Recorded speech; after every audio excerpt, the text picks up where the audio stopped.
ನಾನು 2033ಕ್ಕೆ ಚಿಕ್ಕಬಳ್ಳಾಪುರಕ್ಕೆ ಮೆಟ್ರೋ ತರಬೇಕು ಅನ್ನೋದು ನನ್ನ ಕನಸು. ಇವಾಗ ಆ ಪ್ರಾಜೆಕ್ಟ್ ಕೈ ಹಾಕಿದ್ರೆ ಅದು ಇನ್ನೊಂದು 10 ವರ್ಷ ತಗೊಳುತ್ತೆ ಮುಗಿಯೋದು.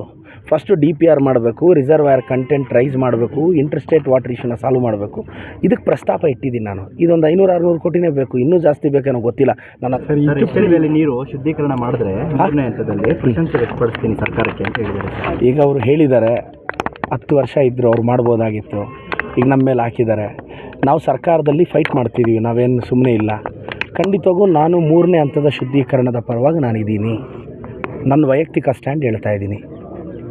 ಆದರೆ ಒಂದು ವ್ಯವಸ್ಥೆಯಲ್ಲಿ ಎಲ್ಲರನ್ನೂ ಒಪ್ಪಿಸ್ಬೇಕು. ಪ್ರದೀಪ್ ಈಶ್ವರೊಬ್ಬ ತೀರ್ಮಾನ ತೊಗೊಂಡ್ರೆ ಆಗಲ್ಲ.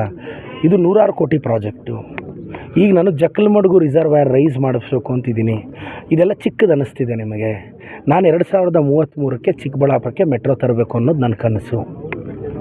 ಆ ಪ್ರಾಜೆಕ್ಟು 2028-29 ಸ್ಟಾರ್ಟ್ ಆಗುತ್ತೆ.